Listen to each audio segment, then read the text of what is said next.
Extendí el recibo bancario sobre la mesa de roble que él tanto presumía.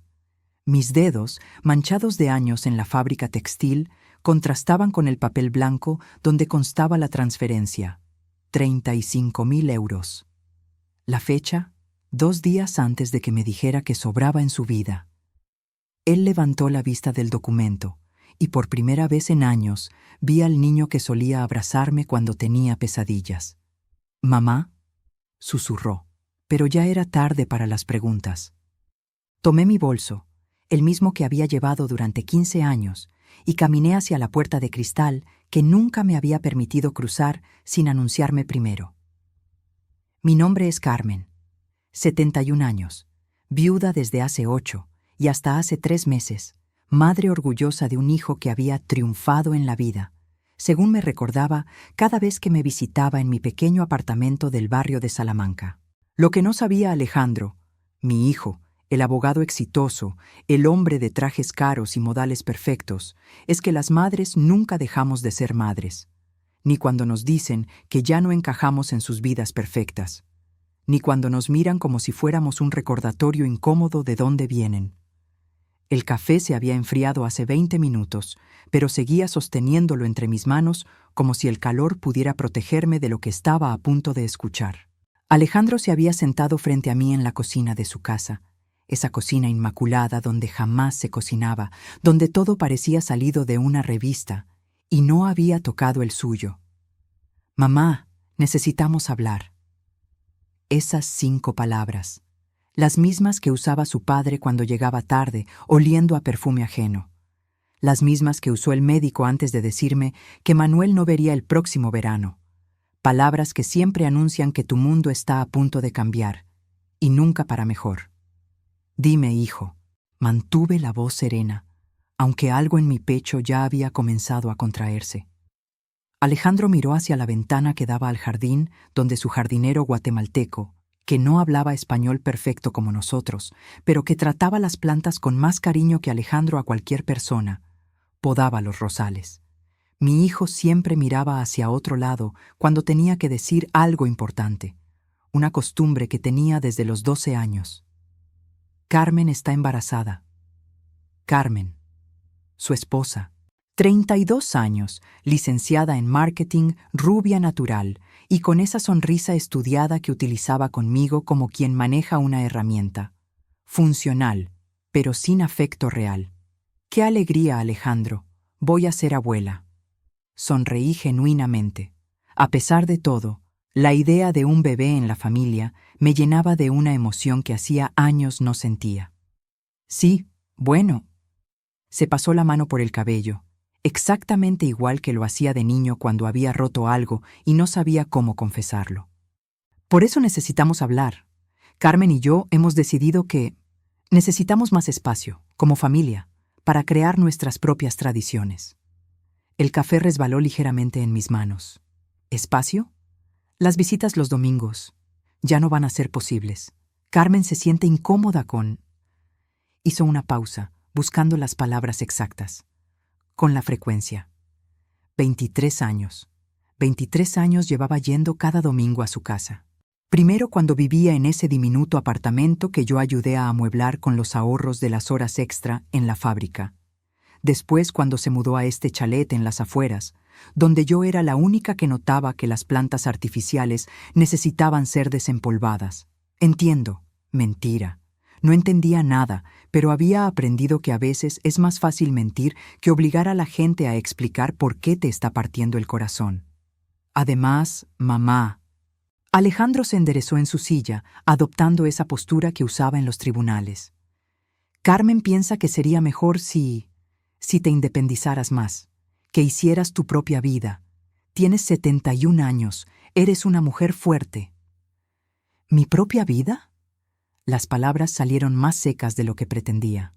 Sí, actividades, amigas de tu edad, hay centros sociales excelentes. Incluso hay... Tragó saliva. Hay residencias muy buenas donde podrías estar más cómoda. Residencias. La palabra cayó sobre la mesa como una sentencia. Me quedé mirando las manos de mi hijo. Esas manos que yo había curado cuando se lastimaba, que había guiado cuando aprendía a escribir, que había aplaudido en cada graduación, y vi cómo ahora las usaba para gesticular mientras me explicaba por qué ya no era bienvenida en su vida. ¿Una residencia? No inmediatamente, claro, pero eventualmente se inclinó hacia adelante, con esa sonrisa condescendiente que había perfeccionado durante años de éxito profesional. Mamá, ya no eres necesaria aquí, y eso no es malo, es natural, es el curso normal de las cosas. Ya no eres necesaria aquí. Las palabras resonaron en mis oídos como un eco distorsionado. Necesaria. Como si fuera un electrodoméstico viejo, como si fuera una pieza que había cumplido su función y ahora ocupaba espacio innecesario. Me levanté despacio. No por dramatismo, sino porque necesitaba confirmar que mis piernas aún podían sostenerme después de lo que acababa de escuchar. Dejé la taza sobre el fregadero, ese fregadero que había ayudado a pagar cuando Alejandro no tenía dinero ni para el depósito de este lugar, y me volví hacia él. «Está bien, hijo».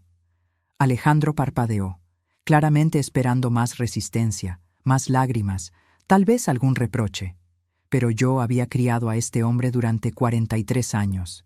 Sabía exactamente cuándo guardar silencio y cuándo hablar. Y ese momento pedía silencio. ¿En serio? Pensé que te molestarías. ¿Por qué habría de molestarme? Tienes razón, es natural. Tomé mi bolso de la encimera. Dile a Carmen que le deseo un embarazo muy feliz. Y no se preocupen por mí. Como dices, soy una mujer fuerte. Caminé hacia la puerta principal, sintiendo sus ojos clavados en mi espalda. En el umbral me detuve, pero no me di la vuelta. Solo una cosa, Alejandro. Cuando ese bebé nazca, vas a entender cosas que ahora no entiendes. Y para entonces, hice una pausa, sintiendo cómo algo se endurecía dentro de mi pecho, algo que llevaba años siendo demasiado suave. Para entonces espero que recuerdes esta conversación. Cerré la puerta tras de mí sin hacer ruido. Había aprendido esa técnica de Manuel. Las palabras más importantes se dicen en voz baja y las puertas que más duelen se cierran en silencio. Mientras caminaba hacia la parada del autobús, porque nunca me había ofrecido llevarme y yo nunca se lo había pedido, sentí algo extraño. No era tristeza, no era rabia, era claridad. Una claridad fría y precisa que me recordó a las mañanas de invierno cuando trabajaba en el turno de madrugada de la fábrica. Dolorosas, pero cristalinas. En el bolso llevaba la chequera, como siempre. Y mientras esperaba el autobús número 47 que me llevaría de vuelta a mi barrio, a mi apartamento de 60 metros cuadrados donde sí era necesaria, porque era mío, porque lo había pagado con mi trabajo, porque cada rincón guardaba memorias que nadie podía declararme innecesarias, recordé algo que había olvidado durante años. Los niños crecen, pero las madres también. El autobús olía a desinfectante barato y sudor ajeno. Me senté en el tercer asiento desde adelante, el mismo que ocupaba cada domingo durante los últimos 23 años al regresar de casa de Alejandro. Pero esta vez el paisaje que pasaba por la ventana se veía diferente. Como si alguien hubiera ajustado el contraste de una fotografía vieja. La señora del asiento de atrás hablaba por teléfono con su hija sobre la cena del martes. Palabras cotidianas, domésticas, llenas de esa intimidad familiar que yo acababa de perder en una cocina inmaculada donde nunca se cocinaba. Cerré los ojos y dejé que sus voces se convirtieran en un murmullo lejano. «Ya no eres necesaria aquí». Las palabras seguían rebotando en mi cabeza como una pelota de ping-pong. Necesaria. Había sido necesaria cuando Alejandro tenía 5 años y se despertaba cada noche gritando por las pesadillas. Había sido necesaria cuando a los 15 se rompió el brazo jugando fútbol y lloró más por el miedo que por el dolor. Había sido necesaria cuando a los 22 no tenía dinero para el depósito del apartamento y yo trabajé turnos dobles durante 3 meses para conseguírselo. Pero aparentemente, todo eso había tenido fecha de caducidad. El autobús se detuvo en la calle Serrano. Subieron 2 turistas cargados de bolsas del Corte Inglés y una mujer joven con un bebé que no dejaba de llorar. La madre lo mecía con esa desesperación tierna que reconocí inmediatamente. La urgencia de calmar a alguien que amas y que sufre, sin importar quién te esté mirando o juzgando tu técnica. Sin pensarlo, me giré hacia ella. ¿Puedo? Le hice un gesto hacia el bebé. La mujer me miró con esa desconfianza instintiva que tienen las madres primerizas, pero el llanto del niño la convenció. Me pasó el bulto tibio y arrugado que seguía protestando contra el mundo. «Shh, pequeño». Le acomodé la cabecita contra mi hombro y comencé ese balanceo que las madres llevamos grabado en el ADN. ¿Cómo se llama? Diego. Tiene 3 meses. Diego se fue calmando poco a poco, hasta que solo quedaron esos hipidos esporádicos que hacen los bebés después de llorar mucho. Su respiración se acompasó contra mi cuello, y sentí ese peso perfecto que solo puede dar un niño dormido. Completa confianza, completa entrega. ¿Cómo lo hace?, preguntó la madre, con admiración genuina. Práctica. Sonreí sin apartar la mirada del bebé. Muchos años de práctica. Práctica que ya no es necesaria. Le devolví a Diego cuando el autobús llegó a su parada. La mujer me dio las gracias 3 veces, y yo me quedé con las manos vacías, oliendo aún a ese perfume particular que tienen los bebés recién nacidos: talco, leche tibia y futuro. Mi parada era la siguiente. El apartamento me recibió con su silencio familiar. 60 metros cuadrados que había comprado con las indemnizaciones de la fábrica cuando cerraron la sección textil. Pequeño, pero mío. Cada mueble elegido por mí, cada cuadro colgado donde yo quería, cada planta ubicada donde recibía la luz exacta que necesitaba. Me preparé un té, Earl Grey, el mismo que tomaba Manuel en las tardes de domingo cuando leíamos el periódico juntos en el sofá, y me senté frente al escritorio donde guardaba todos los papeles importantes. Facturas, seguros, documentos del banco. La vida adulta resumida en carpetas ordenadas alfabéticamente. Abrí la carpeta marcada Alejandro, sin saber exactamente por qué. Adentro estaban todos los documentos relacionados con la ayuda que le había dado a lo largo de los años. El recibo del depósito del primer apartamento. Los pagos que hice para su máster en Derecho Internacional, el préstamo que le di para el coche cuando empezó a trabajar en el bufete, el dinero para la entrada del chalet donde vivía ahora. 35.000 euros el mes pasado. Su llamada había sido desesperada. «Mamá, tengo un problema gordo. Un cliente me demandó por negligencia profesional. Si no consigo el dinero para el acuerdo extrajudicial, puedo perder la licencia». No me había preguntado si tenía ese dinero. No me había preguntado si me lastimaría desprenderme de los ahorros que había construido durante años de trabajo y privaciones. Simplemente había asumido que estaría ahí, disponible, necesaria. Y yo había ido al banco esa misma tarde. Ahora, mirando el extracto bancario donde constaba la transferencia, realizada apenas 2 días antes de que me dijera que sobraba en su vida, sentí algo que no había experimentado en décadas. No era tristeza, no era siquiera rabia. Era una claridad fría, matemática, implacable. Tomé el teléfono y marqué el número de Eulalia, mi vecina de toda la vida. Eulalia había trabajado conmigo en la fábrica. Había enviudado el mismo año que yo, y era la única persona que conocía todos mis secretos, incluyendo el más importante. «Carmen, ¿qué tal? ¿Cómo estuvo la visita de hoy?» «Diferente». Me acomodé en el sillón, sosteniéndome el teléfono con el hombro mientras revisaba los papeles. «Eulalia, ¿te acuerdas del abogado de Manuel? El que nos ayudó con la herencia». «Claro, Rodríguez, ¿por qué?» «Necesito su número». Hubo una pausa al otro lado de la línea. Eulalia había desarrollado esa intuición que solo tienen las mujeres que han pasado por mucho. Sabía cuándo algo importante estaba por cambiar. «Carmen, ¿estás bien?» Perfectamente bien. Y era cierto.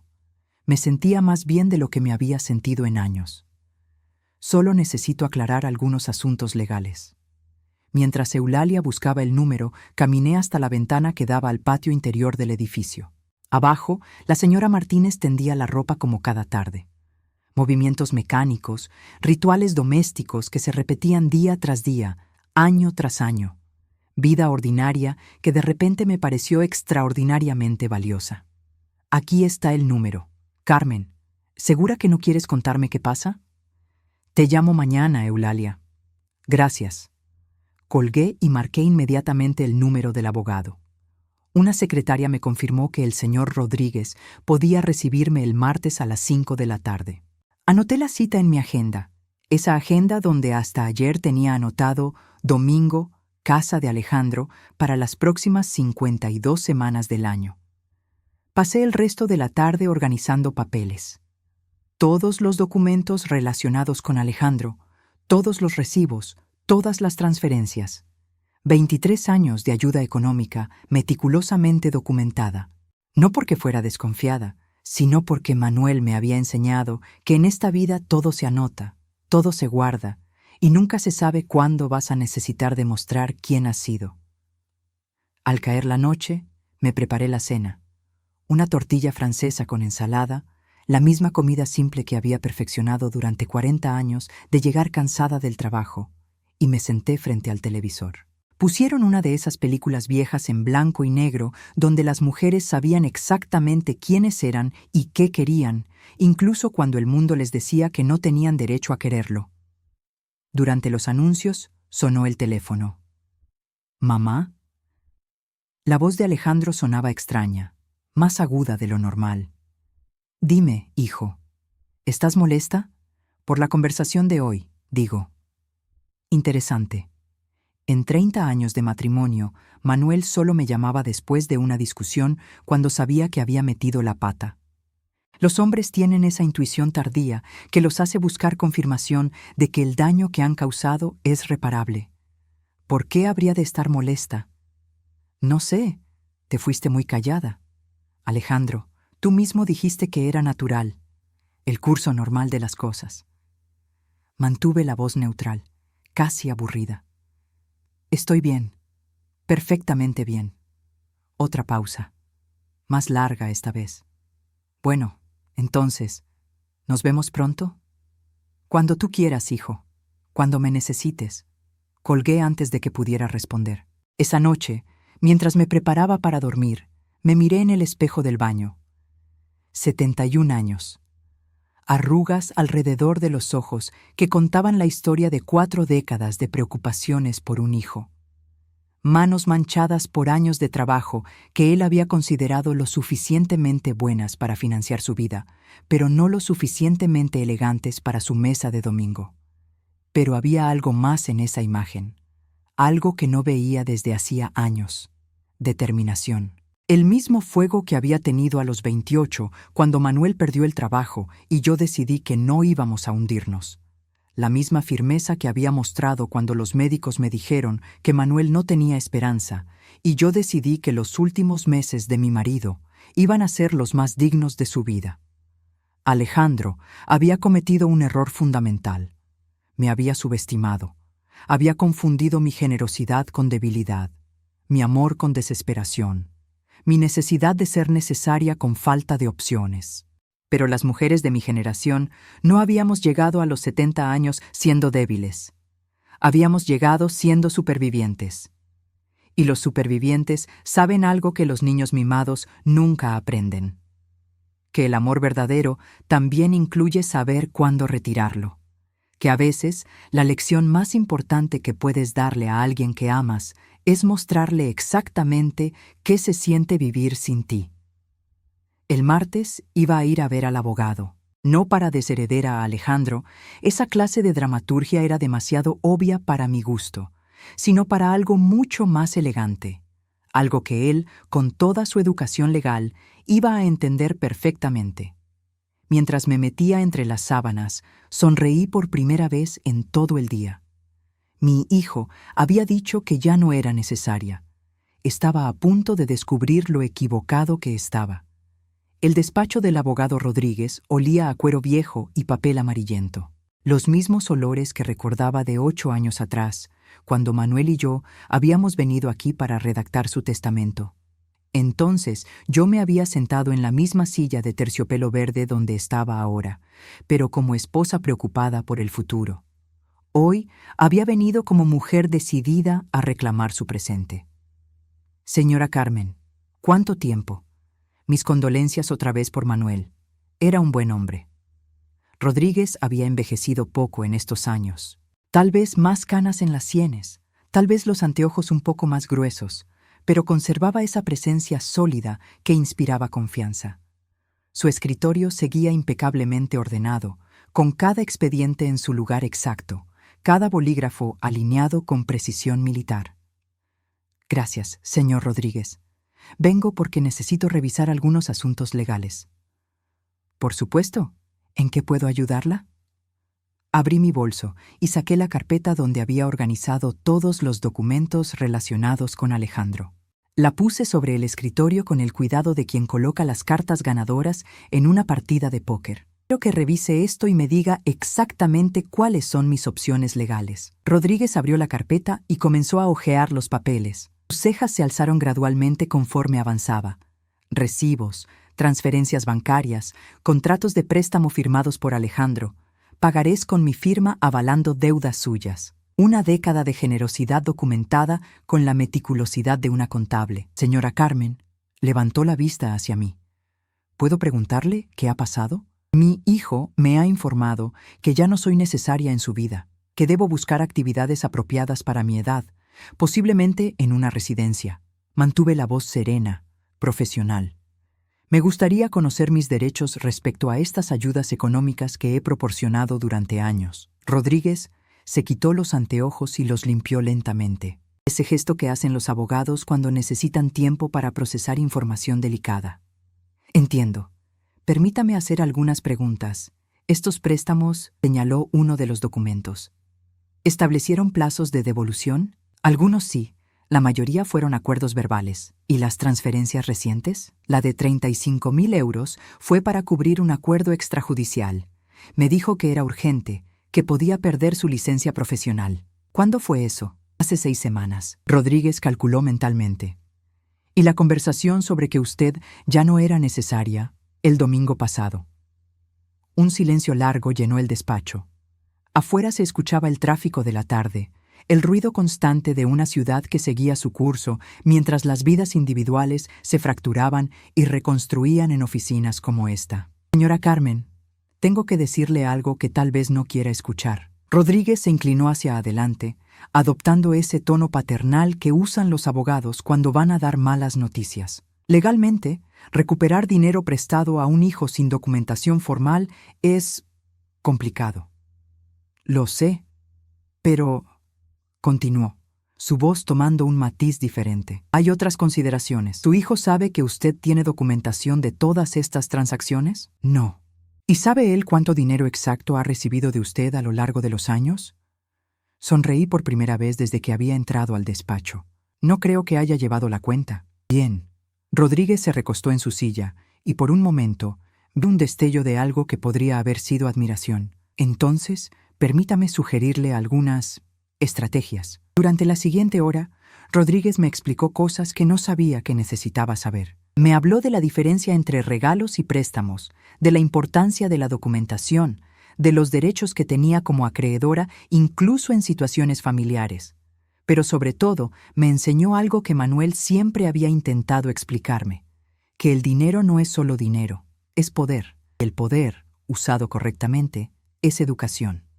¿Qué me recomienda que haga?, le pregunté cuando terminó su exposición. Eso depende de lo que quiera conseguir. ¿Venganza o justicia? ¿Cuál es la diferencia? La venganza busca dañar. La justicia busca equilibrar. Se quitó los anteojos otra vez. En mi experiencia, señora Carmen, la justicia es más satisfactoria a largo plazo. Salí del despacho de Rodríguez con 3 sobres lacrados y una claridad que no había tenido en años. El primer sobre contenía un resumen detallado de todas las ayudas económicas que había proporcionado a Alejandro. 123.000 euros en 23 años. El segundo contenía una propuesta de acuerdo de devolución escalonada. El tercero era mi seguro de vida. Caminé por el centro de Madrid sintiendo cómo la ciudad pulsaba a mi alrededor. Oficinistas saliendo del trabajo, madres recogiendo niños de la escuela, ancianos alimentando palomas en los bancos. Vida ordinaria que de repente me pareció extraordinariamente preciosa porque era real, porque era auténtica, porque nadie en esa calle me había declarado innecesaria. El teléfono sonó mientras esperaba el autobús. «Mamá, soy Alejandro». «Hola, hijo. ¿Cómo estás? No has llamado en toda la semana». Interesante. Hasta ese momento siempre había sido yo quien llamaba. Todas las semanas, religiosamente, para preguntar cómo estaba, si necesitaba algo, cómo le iba en el trabajo. Ahora que había dejado de hacerlo, él había notado el vacío. «Estoy bien, ocupada». «¿Ocupada? ¿Con qué?»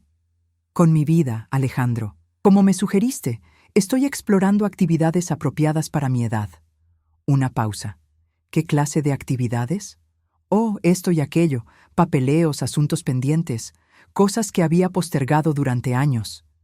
«Mamá, ¿estás molesta conmigo?» Esa pregunta otra vez, como si necesitara mi absolution constante, mi confirmación de que seguía siendo el niño perfecto que había criado. Pero los niños perfectos no existen. Lo que existen son madres que han decidido no ver las imperfecciones. ¿Por qué habría de estar molesta, Alejandro? No sé. Suenas diferente. Tal vez es que estás escuchando diferente. Subí al autobús mientras él procesaba esa respuesta. Me senté en mi asiento habitual y miré por la ventana los edificios que desfilaban, el mismo recorrido de siempre, pero yo era una persona diferente de la que había hecho este viaje la semana anterior. «Mamá, ¿quieres que vayamos a cenar el sábado? Carmen y yo». «¿Cenar?» «Sí, por ahí. Como una despedida antes de que, ya sabes, antes de que empieces tu nueva etapa». Una despedida. Como si fuera yo quien hubiera decidido alejarme. Como si la transición hacia mi nueva etapa fuera una decisión mutua, civilizada, natural. «Me parece muy considerado de tu parte, hijo». ¿Es él? Es un sí. Esa noche, mientras cenaba mi tortilla francesa de siempre, pensé en la cena del sábado. Pensé en Carmen, la nuera embarazada, que había decidido que yo sobraba en su vida perfecta, y en cómo iba a lucir cuando se enterara de ciertos detalles sobre su situación económica que tal vez había pasado por alto. Pensé en Alejandro, en su cara cuando entendiera que las madres a quienes declaras innecesarias a veces deciden tomarte la palabra. Y pensé en Manuel, que siempre me decía que los errores más costosos son los que cometes con la gente que te ama, porque asumes que te van a perdonar todo para siempre. El sábado iba a ser interesante.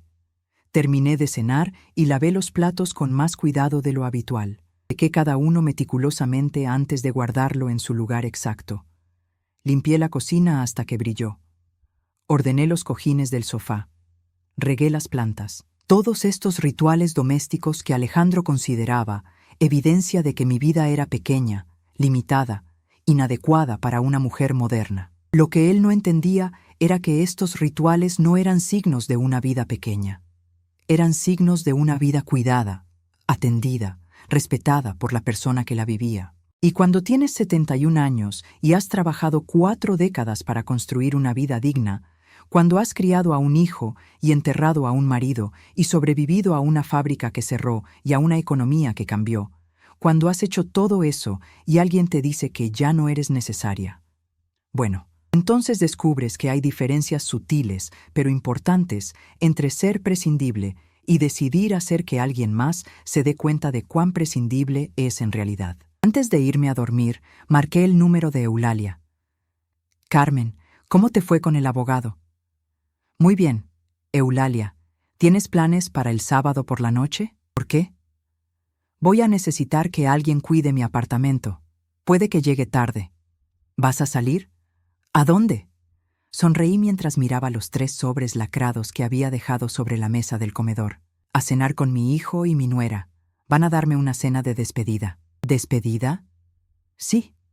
Aparentemente es natural, el curso normal de las cosas. Colgué antes de que Eulalia pudiera hacer más preguntas. Tenía mucho que preparar para el sábado. Y por primera vez en semanas tenía algo que esperaba con auténtica curiosidad. Iba a ser fascinante ver cuánto tiempo le tomaba a Alejandro darse cuenta de que había confundido generosidad con estupidez. El restaurante que había elegido Alejandro era exactamente el tipo de lugar que esperaba. Manteles blancos almidonados, copas de cristal que reflejaban la luz como pequeños prismas, y precios que garantizaban que la clientela fuera del tipo que nunca había tenido que elegir entre pagar la luz o comprar medicinas. Me había puesto mi vestido azul marino, el mismo que usaba para las bodas y los funerales, y los pendientes de perlas que Manuel me había regalado en nuestro 20º aniversario. Llegué puntual, como siempre. Alejandro y Carmen ya estaban sentados en una mesa junto a la ventana. Él, revisando su teléfono con esa urgencia perpetua que tenían los hombres de su generación, como si el mundo fuera a colapsar si no respondían inmediatamente cada notificación. Carmen lucía radiante con ese brillo particular de las embarazadas de pocos meses. Su vestido color crema, que probablemente costaba más que mi pensión de un mes, se ajustaba perfectamente a su figura aún delgada. Se había recogido el pelo en un moño sofisticado que dejaba al descubierto unos pendientes de diamantes que no había visto antes. «Mamá, llegaste». Alejandro se levantó para besarme en las mejillas. Su perfume era nuevo, más caro que el anterior. «Estás muy elegante». «Gracias, hijo». Me senté en la silla que me apartó el camarero, colocando mi bolso. Ese bolso viejo que Carmen siempre miraba con disimulada desaprobación, sobre mis rodillas. «Carmen, estás preciosa».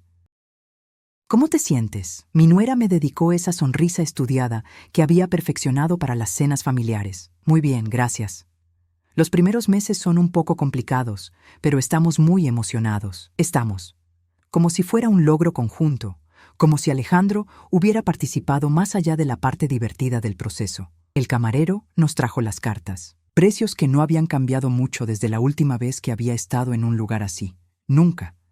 Pero que seguían siendo una declaración de principios. Este no es sitio para gente como yo. Era un sitio para gente como ellos, que podía permitirse gastar en una cena lo que yo gastaba en comida durante un mes. «¿Qué te apetece, mamá?». Alejandro estudió la carta con fingida casualidad. «El salmón está muy bueno aquí. Lo que ustedes recomienden está bien». «¿Vino?». «Una copita de blanco». Asentí. Una copa de vino no me haría daño, y tenía la sensación de que iba a necesitar algo que me ayudara a mantener la calma durante la conversación que estaba por venir. Pidieron por mí salmón con verduras, ensalada de entrada, agua con gas, como si fuera una anciana incapaz de tomar sus propias decisiones. Lo dejé pasar. Había cosas más importantes en las que concentrar mi energía. «Bueno, mamá», comenzó Alejandro una vez que el camarero se alejó. «Queríamos hablar contigo sobre tus planes». «¿Mis planes?». Carmen se inclinó hacia adelante con esa expresión de interés profesional que usaba cuando quería parecer empática. «Sí, para tu nueva etapa. Alejandro me contó que estabas explorando actividades». «Así es. He estado muy ocupada esta semana». «Qué bien. ¿Con qué tipo de cosas?». Tomé un sorbo de vino y las miré por encima de la copa. Alejandro tenía esa expresión ligeramente tensa que adoptaba cuando no controlaba completamente una situación. Carmen mantenía su sonrisa, pero había algo forzado en ella, como si estuviera representando un papel en una obra que no había ensayado lo suficiente. «Oh, asuntos legales principalmente». «¿Asuntos legales?». Alejandro parpadeó. «¿Qué clase de asuntos legales? ¿Papeleos? ¿Revisión de documentos? Ya sabes cómo es esto cuando una se hace mayor. Hay que poner las cosas en orden». El camarero trajo las ensaladas, tomates perfectos, hojas verdes impecables, queso de cabra que se desmoronaba con elegancia estudiada. Carmen comenzó a comer con esos modales cuidadosos que había aprendido en su familia de clase media alta, cada bocado calculado para demostrar buena educación. «¿Qué clase de papeleos?», insistió Alejandro. «Facturas, recibos, transferencias bancarias». Mantuve el tono conversacional, como si estuviéramos hablando del tiempo. «Es increíble la cantidad de documentos que una acumula a lo largo de los años». «Mamá, no entiendo». «No te preocupes, hijo. Todo está muy bien organizado. Cronológicamente por cantidades, por conceptos». Tomé otro sorbo de vino. «Mi abogado quedó muy impresionado con mi método de archivo». «Tu abogado». Las palabras cayeron sobre la mesa como piedras en un estanque, creando ondas de inquietud que se extendieron por las caras de mis acompañantes. Carmen dejó de masticar. ¿Tu abogado? El señor Rodríguez. Un hombre muy competente. Me ayudó mucho cuando murió Manuel, y ahora me está ayudando con estos asuntos pendientes. Alejandro había palidecido ligeramente. ¿Qué clase de asuntos pendientes? Bueno, cuando una llega a mi edad, es importante tener claridad sobre las relaciones económicas. ¿Quién le debe a quién? ¿Qué se dio como regalo y qué se prestó con expectativa de devolución? Corté un pedazo de salmón con precisión quirúrgica. Es sorprendente lo que una puede olvidar si no lo tiene bien documentado. El silencio que siguió fue denso, cargado. Carmen miró a Alejandro buscando alguna pista de lo que estaba pasando, pero él tenía los ojos clavados en su plato como si las verduras fueran particularmente fascinantes. «Mamá». Su voz sonó más aguda de lo normal. «¿De qué estás hablando exactamente?» Abrí mi bolso y saqué uno de los sobres lacrados que había preparado Rodríguez. Lo coloqué sobre la mesa con el mismo cuidado con que una de alter de casino coloca una carta decisiva. «Estoy hablando de esto». Alejandro miró el sobre como si fuera una bomba. «¿Qué es eso?» «Un resumen.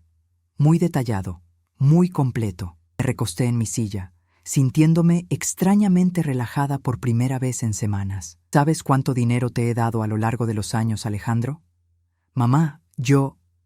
123.000 euros. Dejé que la cifra flotara en el aire entre nosotros. En 23 años. Algunos como regalos, muchos como préstamos, todos documentados. Carmen había dejado de pretender que comía. Su tenedor estaba suspendido a medio camino entre el plato y su boca, y sus ojos se movían entre Alejandro y yo como si estuviera viendo un partido de tenis. La última transferencia, continué, fue de 35.000 euros, hace 6 semanas, 4 días antes de que me informaras que ya no era necesaria en tu vida. Mamá, eso no es. Yo no quise decir. ¿Qué no quisiste decir exactamente, Alejandro? Mi voz seguía siendo calmada, pero había acero en ella ahora. ¿No quisiste decir que ya no me necesitabas? ¿O no quisiste decir que debía irme a una residencia? ¿O no quisiste decir que era natural que me apartara de tu vida? Carmen se había puesto muy pálida debajo del maquillaje. Alejandro, ¿de qué está hablando tu madre? Es una conversación privada, Carmen. ¿Privada? Me eché a reír, y fue una risa genuina, sin amargura. Hijo, si algo he aprendido en estos días es que ya nada entre nosotros es privado. Tú te encargaste de eso cuando decidiste que tu esposa tenía derecho a opinar sobre mi lugar en tu vida. Señora Carmen. Carmen intentó intervenir, pero la detuve con un gesto. No, querida. Déjame explicarte la situación. Me volví hacia ella con una sonrisa que era pura cortesía superficial. Tu marido me pidió dinero para evitar perder su licencia profesional. Un problema con un cliente, un acuerdo extrajudicial urgente. Yo, como siempre, se lo di sin preguntas. Carmen miró a Alejandro con algo que podía ser sorpresa o podía ser horror. ¿Es cierto eso? Carmen, no es... 4 días después, continué, me informó que ya no era necesaria en su vida, que era hora de que me independizara, que buscara actividades apropiadas para mi edad, posiblemente en una residencia. ¿Le dijiste eso?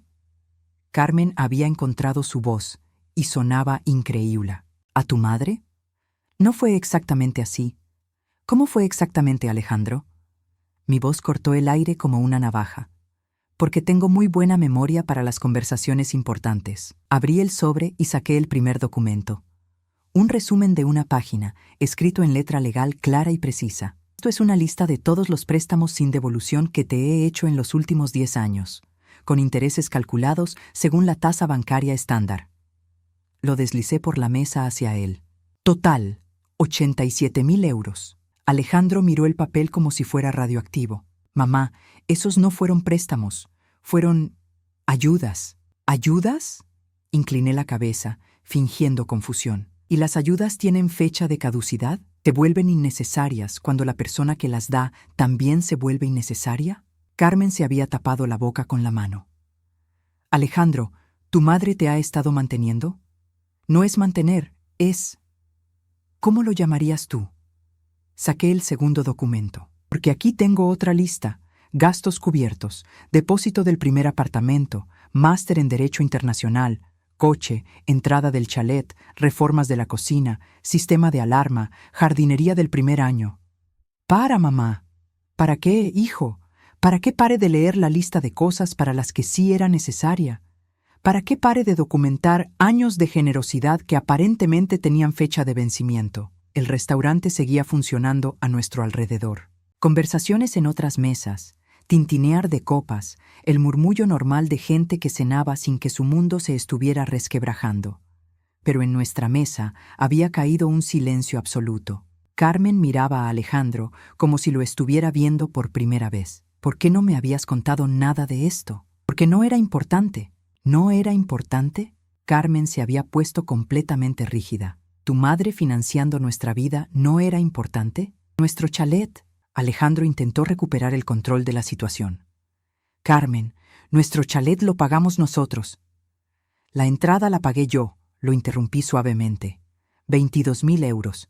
También está documentado. Carmen se llevó ambas manos al vientre en un gesto instintivo de protección. Dios mío, saqué el tercer documento del sobre. Y esto, hijo, es mi favorito. Lo coloqué en el centro de la mesa. Es una propuesta de acuerdo de devolución, muy razonable, muy flexible. Mi abogado la diseñó teniendo en cuenta tu situación actual. Alejandro leyó las primeras líneas y se puso blanco como el mantel. Mamá, no puedes hablar en serio. ¿Por qué no? Tú mismo dijiste que era hora de que me independizara.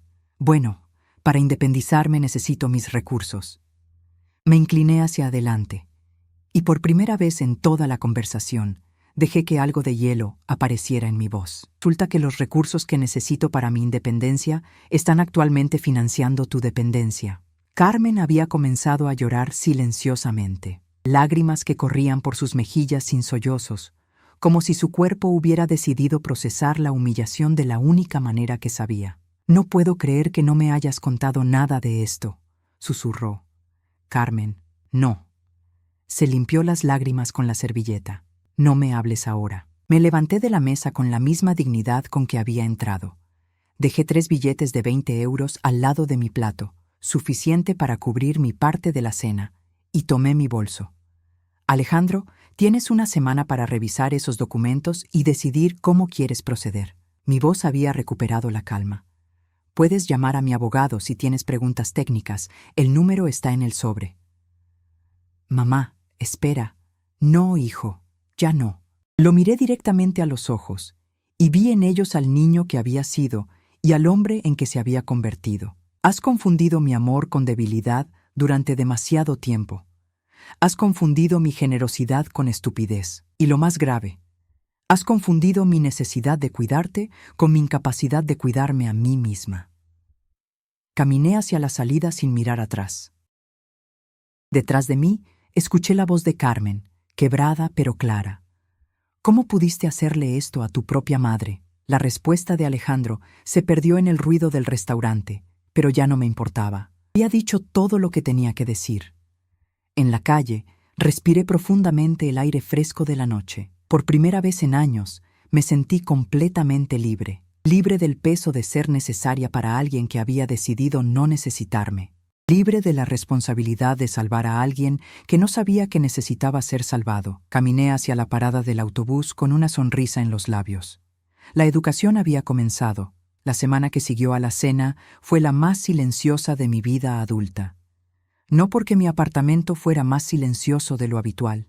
Seguía escuchando a los vecinos, el tráfico de la calle, los ruidos normales de un edificio de 70 años, sino porque mi teléfono no sonó ni una sola vez. Alejandro no llamó. Durante 43 años, nunca había pasado una semana completa sin hablar con él. Incluso cuando estaba en la universidad, incluso durante su luna de miel, incluso en los periodos más ocupados de su carrera, siempre había habido al menos una llamada, un mensaje, una señal de que seguía existiendo en su mundo. Ahora, nada. Los primeros 2 días me sorprendí mirando el teléfono cada pocas horas, como si pudiera hacerlo sonar con la fuerza de la costumbre. El tercer día, me di cuenta de que estaba disfrutando del silencio. El cuarto día, entendí que había estado esperando este silencio durante años sin saberlo. El martes por la mañana, Eulalia vino a tomar café como todos los martes desde que enviudamos. Llevaba una expresión de curiosidad apenas disimulada y esa energía nerviosa que tenía cuando quería hacer preguntas, pero no sabía si debía hacerlas. ¿Has sabido algo de Alejandro?, preguntó mientras removía el azúcar en su taza con más vueltas de las necesarias. No. ¿Y cómo te sientes con eso? Pensé en la pregunta mientras miraba por la ventana hacia el patio interior. La señora Martínez colgaba la ropa como siempre, pero hoy había añadido una manta de bebé amarilla a la cuerda. Pequeñas señales de vida que continuaba, de futuros que se construían mientras los presentes se reorganizaban. «Libre», dije finalmente. «Me siento libre». ¿En serio? Sí. Por primera vez en décadas, no estoy esperando una llamada pidiendo dinero o ayuda o que resuelva algún problema. No estoy calculando cuánto puedo prestar sin quedarme sin calefacción en invierno. No estoy justificando por qué vivo en este barrio en lugar de mudarme a algo más caro que no puedo permitirme solo para quedar bien. Eulalia asintió lentamente. Suenas diferente. Soy diferente. ¿Crees que volverá? Pero no como antes. Tomé un sorbo de café sintiendo cómo el calor se extendía por mi pecho. Antes venía porque sabía que yo estaría ahí. Ahora, si viene, será porque habrá decidido que quiere que yo esté ahí. Es una diferencia importante. El miércoles recibí una llamada del señor Rodríguez. Señora Carmen, he recibido una llamada de su hijo. Quiere reunirse conmigo. ¿Y? ¿Quiere que proceda? Por supuesto. Para eso lo contratamos. Muy bien. Solo quería confirmar que mantiene su posición respecto al acuerdo de devolución. Miré los 3 sobres que seguía sobre mi mesa del comedor. Los había dejado ahí deliberadamente, como recordatorio diario de que algunas decisiones, una vez tomadas, no necesitan ser reconsideradas constantemente. Mantengo mi posición. Si él propone un plan de pagos diferente al que establecimos, escucharé lo que tenga que decir. Pero no voy a negociar de la desesperación, señor Rodríguez. Esos días se acabaron. Durante el resto de la semana, desarrollé rutinas nuevas para llenar el espacio que antes ocupaban las preocupaciones por Alejandro. Caminé por el barrio por las mañanas, redescubriendo calles que no había visto en años porque siempre tenía prisa por llegar a algún lado para ayudar con algo. Reorganicé mis plantas según la cantidad de luz que recibía cada ventana, no según lo que se veía mejor desde afuera. Leí libros que había comprado, pero nunca había tenido tiempo de abrir. Por primera vez en décadas, mi tiempo era completamente mío. El viernes por la tarde, mientras regaba las plantas, sonó el timbre. No esperaba a nadie, y Eulalia siempre llamaba antes de subir. Miré por la mirilla y vi a Carmen. Sola. Abrí la puerta y la encontré con los ojos hinchados de llorar, el pelo sin el cuidado habitual, y una palidez que no tenía nada que ver con el embarazo. Llevaba un abrigo que reconocí como uno de los más baratos que le había visto usar, y su bolso era de piel sintética en lugar del cuero italiano al que me había acostumbrado. ¿Puedo pasar? La dejé entrar sin decir nada. Se sentó en el borde del sofá como si no estuviera segura de ser bienvenida, retorciendo las manos en el regazo con una nerviosidad que la hacía parecer más joven de sus 32 años. No sabía nada, dijo sin preámbulos. Durante todos estos años no sabía nada del dinero que te había pedido. Lo sé. ¿Cómo lo sabes? Porque si lo hubieras sabido, habrías tenido más respeto por mí. Una mujer que mantiene a su propio marido no mira a la suegra como si fuera un estorbo. Carmen se cubrió la cara con las manos. Dios mío, lo que debes pensar de mí. Pienso que eres muy joven y que has creído la versión de la realidad que te contó mi hijo. Me senté frente a ella, manteniendo cierta distancia. Pienso que no es completamente culpa tuya haber pensado que yo era una anciana que no tenía nada mejor que hacer los domingos que molestarlos. Él me dijo que necesitabas la compañía, que te sentías sola después de que murió tu esposo. ¿Y tú qué pensaste? Pensé que era dulce de su parte cuidar de ti. Se quitó las manos de la cara y me miró directamente. Pensé que éramos nosotros quienes te hacíamos un favor. La sinceridad brutal de su respuesta me dolió menos de lo que esperaba. Tal vez porque había pasado la última semana preparándome para exactamente este tipo de revelaciones. ¿Y ahora qué piensas? Ahora pienso que mi marido es un cobarde y un mentiroso. Su voz se quebró ligeramente. Y pienso que estoy casada con un hombre que fue capaz de humillar a la mujer que lo crió. ¿Qué va a pasar con ustedes? Carmen se pasó ambas manos por el vientre en ese gesto protector que había visto en la cena. No lo sé. Estoy embarazada, no tengo trabajo porque dejé mi carrera cuando nos casamos, y acabo de descubrir que toda nuestra vida ha sido financiada por dinero que él te sacó sin decírmelo. Se puso de pie bruscamente, como si no pudiera quedarse quieta. Caminó hasta mi ventana y se quedó mirando hacia el patio interior, pero tenía los hombros tensos de alguien que está luchando por no llorar otra vez. ¿Sabes lo que más me duele? Que yo fui quien sugirió lo de la residencia.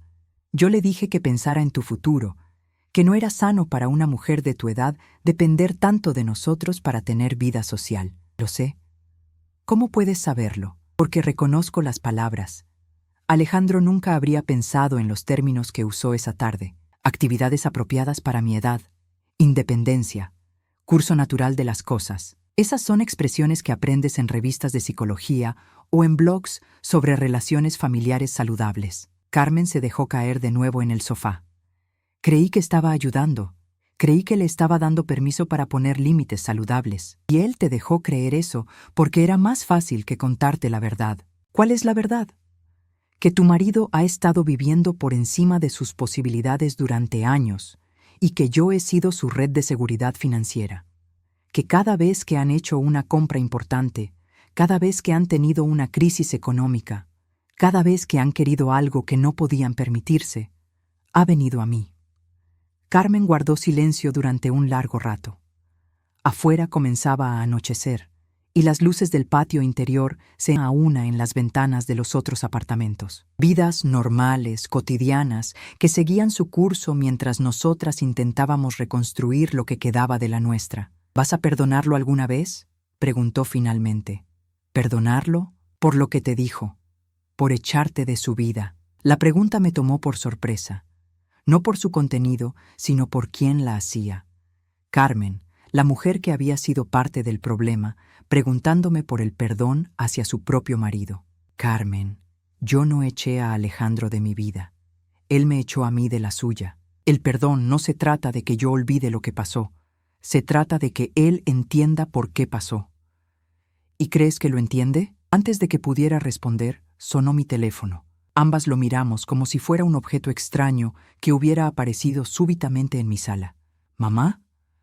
La voz de Alejandro sonaba ronca, cansada, como si hubiera pasado varios días sin dormir bien. Dime, hijo, ¿está Carmen contigo? Miré a mi nuera, que asintió levemente. Sí, está aquí. ¿Puedo ir? ¿Podemos hablar? Es tu decisión, Alejandro. Estaré ahí en 20 minutos. Colgó sin esperar respuesta. Carmen y yo nos quedamos sentadas en silencio, cada una perdida en sus propios pensamientos. Ella probablemente preguntándose qué clase de hombre había elegido para padre de su hijo. Yo preguntándome si 43 años de maternidad habían servido para algo más que criar a un extraño que casualmente tenía mi ADN. Cuando llegó Alejandro, ya había oscurecido completamente. Entró a mi apartamento como si fuera la primera vez que lo veía, mirando los muebles, los cuadros, las plantas, como si estuviera tomando nota de cómo vivía realmente su madre. Tenía ojeras profundas y ropa arrugada, como si hubiera estado durmiendo en el sofá de su oficina. Se sentó en la silla donde solía sentarse Manuel para leer el periódico. Carmen y yo seguimos en el sofá, formando un triángulo extraño de tensión familiar. He estado con el abogado, dijo sin preámbulos. Lo sé. Me informó. Mamá, yo no sabía, se pasó las manos por la cara. No me había dado cuenta de cuánto... ¿Cuánto qué, Alejandro? Cuánto dependía de ti. Cuánto he dependido de ti toda mi vida. Miré a mi hijo, ese hombre de 43 años, con entradas prematuras y arrugas de preocupación alrededor de los ojos. Y por un momento vi al niño de 5 años que se despertaba gritando por las pesadillas. La misma expresión de confusión, la misma necesidad de que alguien más arreglara el mundo para que volviera a tener sentido. ¿Y qué vas a hacer con esa información? He preparado un plan de pagos. Puedo devolverte todo, pero va a llevar tiempo. Mucho tiempo. ¿Cuánto tiempo? 8 años, tal vez 10. Carmen lo miró con una expresión que no pude interpretar completamente. Sorpresa, tal vez, o admiración porque hubiera encontrado el coraje de enfrentar la realidad. ¿Y cómo vas a hacerlo? Vendiendo el chalet, mudándonos a un apartamento más pequeño, cambiando el coche, dejando de gastar en cosas que no necesitamos. Hizo una pausa. Viviendo con nuestros medios reales. ¿Y Carmen está de acuerdo con eso? Miré a mi nuera, que asintió lentamente. No tengo opción, dijo ella. Después de todo lo que he descubierto esta semana, necesito saber que el hombre con quien estoy criando a mi hijo es alguien que puede ser honesto, consigo mismo. Me levanté y caminé hasta la ventana. El patio interior estaba tranquilo, apenas iluminado por las luces de las cocinas donde otras familias cenaban, discutían, se reconciliaban, vivían sus dramas privados sin audiencia. «Alejandro», dije sin darme la vuelta, ¿sabes cuál fue tu error más grande? Mentir sobre el dinero. No. Tu error más grande fue asumir que mi amor por ti era incondicional. Volví hacia él. El amor de las madres no es incondicional, hijo. Es constante, pero no incondicional. Tiene límites, y tú encontraste los míos. ¿Eso significa que no me perdonas? Significa que te perdono porque eres mi hijo, pero también significa que las cosas van a ser diferentes a partir de ahora. Regresé a mi silla y los miré a ambos. Carmen con las manos sobre el vientre, Alejandro con la cabeza gacha, dos adultos enfrentándose por primera vez a las consecuencias reales de sus decisiones. Van a devolver el dinero porque es lo correcto, no porque yo se lo exija. Van a mudarse a un apartamento más pequeño porque es lo que pueden permitirse, no porque yo los esté castigando. Y van a aprender a vivir con sus medios porque así es como funciona la vida para el resto de nosotros. ¿Y nosotros?, preguntó Carmen. ¿Cómo quedamos nosotros contigo? Ustedes van a ser los padres de mi nieta.